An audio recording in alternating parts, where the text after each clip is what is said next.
നമസ്കാരം. യാതൊരു ദീർഘവീക്ഷണവുമില്ലാത്ത സംസ്ഥാന സർക്കാരിൻ്റെ പിടിപ്പുകേടുകളെക്കുറിച്ച് പറയുന്നത് തന്നെ മഹാ അപരാധമാണിപ്പോൾ കേരളത്തിൽ.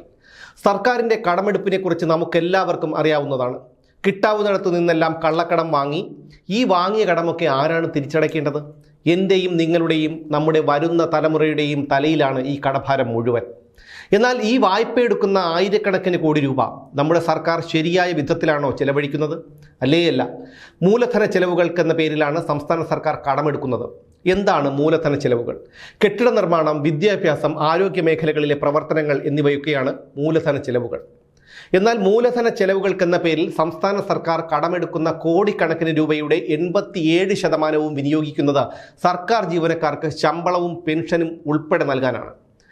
ഇത് പറയുന്നത് പ്രതിപക്ഷമോ മാധ്യമങ്ങളോ അല്ല, കൺട്രോളർ ആൻഡ് ഓഡിറ്റർ ജനറലിൻ്റെ 2023-24 ഓഡിറ്റ് റിപ്പോർട്ടിലാണ് ഇക്കാര്യം ചൂണ്ടിക്കാണിച്ചിരിക്കുന്നത്.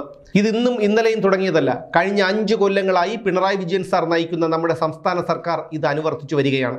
ഇക്കഴിഞ്ഞ 5 വർഷങ്ങൾക്കിടയിൽ കടമെടുത്തതിൽ ഏറ്റവും കുറച്ചു തുക വികസന പദ്ധതികൾക്കായി ചെലവാക്കിയത് കഴിഞ്ഞ വർഷമാണെന്നും CAG റിപ്പോർട്ട് ചൂണ്ടിക്കാണിക്കുന്നു. സർക്കാരിൻ്റെ ഇക്കഴിഞ്ഞ കാലയളവിൽ സർക്കാരിൻ്റെ കടമെടുപ്പ് വർദ്ധിക്കുകയാണ് ചെയ്തത്. അതായത് 1.41 കോടിയിൽ നിന്ന് 1.42 കോടിയായാണ് വർദ്ധിച്ചത്.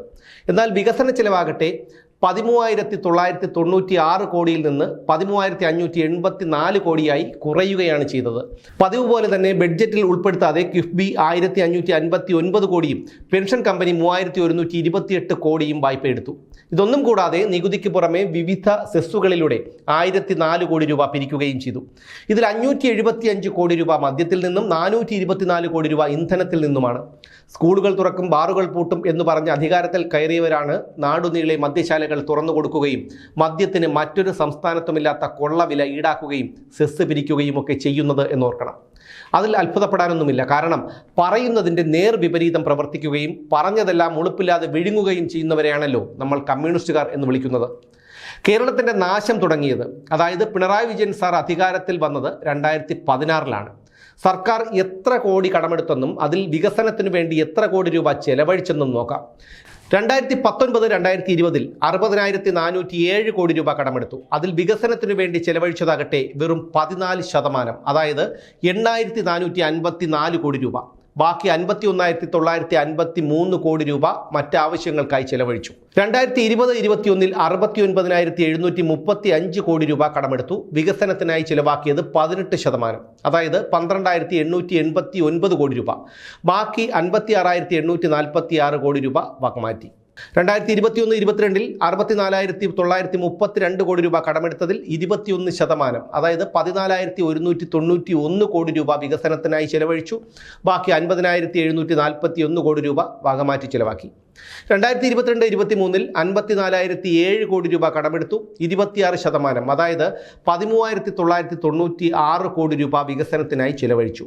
ബാക്കി 40,011 കോടി രൂപ വകമാറ്റി ചെലവഴിച്ചു. 2023-24 1,04,354 കോടി രൂപയാണ് കടമെടുത്തത്. അതിൽ വികസനത്തിനായി ചെലവാക്കിയതാകട്ടെ വെറും 13%, അതായത് 13,584 കോടി. ബാക്കി 90,770 കോടിയും ചെലവഴിച്ചത് സർക്കാർ ജീവനക്കാർക്ക് ശമ്പളവും പെൻഷനും കൊടുക്കാനും സർക്കാരിൻ്റെ മറ്റാവശ്യങ്ങൾക്കും വേണ്ടിയാണ്. നോക്കൂ, വികസനത്തിൻ്റെ പേര് പറഞ്ഞ് കിട്ടാവുന്നിടത്തു നിന്നെല്ലാം കടം വാങ്ങുന്നു. അതിൽ നാമമാത്രമായ തുക മാത്രം വികസനത്തിനു വേണ്ടി ചെലവഴിക്കുന്നു.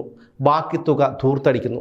ഈ ധൂർത്തടി എന്ന് പറഞ്ഞാൽ വാടക ഹെലികോപ്റ്റർ, നീന്തൽക്കുളം നവീകരണം, മുഖ്യമന്ത്രിയുടെ ഔദ്യോഗിക വസതിയിലെ ലിഫ്റ്റ്, ലക്ഷങ്ങൾ മുടക്കി നിർമ്മിച്ച പശുത്തൊഴുത്തും ചാണകക്കുഴിയും, മുഖ്യമന്ത്രിക്കും സഹമന്ത്രിമാർക്കും കേരളം മുഴുവൻ ഒരൊറ്റ സർക്കിട്ട് നടത്താനായി മാത്രം ആഡംബര ബസ്, പൊതുഖജനാവിൽ നിന്ന് കോടികൾ മുടക്കി പാർട്ടി കൊലയാളികളെ രക്ഷിക്കാനായി കേസ് നടത്തിയത്, മുഖ്യമന്ത്രിയും മറ്റു മന്ത്രിമാരും അവരുടെ കുടുംബാംഗങ്ങളും വിദേശത്തും സ്വദേശത്തുമായി നടത്തിയ കോടികളുടെ ചികിത്സകൾ, റൂം ഫോർ റിവർ പോലെയുള്ള പദ്ധതികളെക്കുറിച്ച് പഠിക്കാനെന്ന് പറഞ്ഞ് നെതർലാൻഡ്സ് ഉൾപ്പെടെയുള്ള രാജ്യങ്ങളിൽ മുഖ്യമന്ത്രിയും മന്ത്രിമാരും കുടുംബവും അടക്കം നടത്തിയ സർക്കിട്ടുകൾ, ഉപദേശകരായും സ്തുതിപാഠകരായും കുറേ എണ്ണത്തിന് തീറ്റിപ്പോറ്റുന്നത്, ഇങ്ങനെ എണ്ണിയാൽ ഒടുങ്ങില്ല പിണറായി സർക്കാരിൻ്റെ ധൂർത്തുകൾ. ഈ ധൂർത്തുകളാണ് കേരളത്തെ അടുത്ത കാലത്തെങ്ങും കരകയറാൻ കഴിയാത്ത തരത്തിലുള്ള കടക്കെണിയിൽ കൊണ്ടെത്തിച്ചത്. അതുകൊണ്ടാണ് കിട്ടാവുന്നിടത്തു നിന്നൊക്കെ സർക്കാരിന് കടം വാങ്ങേണ്ടി വന്നതും അത് സർക്കാർ ജീവനക്കാരുടെ ശമ്പളത്തിനും പെൻഷനും അടക്കമുള്ള ആവശ്യങ്ങൾക്ക് വേണ്ടി വകമാറ്റി ചിലവഴിക്കേണ്ടി വന്നതും. വിവിധ സ്ഥാപനങ്ങളിൽ നിന്ന് സർക്കാരിന് കുടിശ്ശിക ഇനത്തിൽ കിട്ടാനുള്ളത് 22,582 കോടി രൂപയാണ്. ഇതിൽ 14,977 കോടി രൂപ മുതലും ബാക്കി 7,605 കോടി രൂപ പലിശയുമാണ്.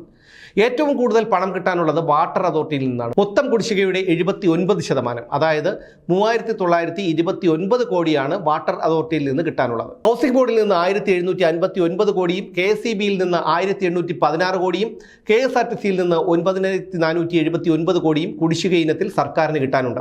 CAG റിപ്പോർട്ടിലൂടെയാണ് ഇക്കാര്യം പുറത്തു വന്നത്. അതുകൊണ്ട് തന്നെയാണ് CAG റിപ്പോർട്ടിനെ സംസ്ഥാന സർക്കാർ എതിർക്കുന്നതും. ഇപ്പോൾ കാര്യം മനസ്സിലായല്ലോ. സർക്കാരിനെയോ മുഖ്യമന്ത്രിയെയോ മന്ത്രിമാരെയോ പാർട്ടി നേതാക്കളെയോ ആരും എതിർക്കാൻ പാടില്ല, വിമർശിക്കാൻ പാടില്ല.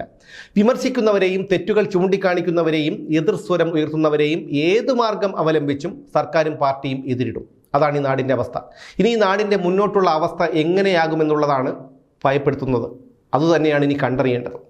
ഓരോ ജീവിതവും ഓരോ കഥകളാണ്, വേറിട്ട കഥകളുടെ ഒരു കൂട്ടായ്മ. വേണമെങ്കിൽ നമുക്കതിനെ ഒരു നോവലെന്ന് പേരിടാം. അതുപോലൊരു നോവലല്ലേ നിങ്ങളുടെ ജീവിതവും? എന്താ, ശരിയല്ലേ? നിങ്ങളുടെ അനുഭവങ്ങൾ, കഥകൾ എന്തുമായിക്കൊള്ളട്ടെ, അത് കേൾക്കാൻ DNA ന്യൂസിലൂടെ ഞാൻ എത്തുന്നു. കഥ പോലൊരു ജീവിതം, അതിനായി ഞാൻ നിങ്ങൾക്ക് വേണ്ടി കാത്തിരിക്കുന്നു. നമുക്ക് ഒന്നിച്ച് കാണാം, കുറേ കാര്യങ്ങൾ സംസാരിക്കാം, വേദനകൾ പങ്കിടാം. നിങ്ങളുടെ വിഷയങ്ങൾ, അനുഭവങ്ങൾ അത് ഞങ്ങളെ അറിയിക്കേണ്ട വിലാസം താഴെ കൊടുക്കുന്നു.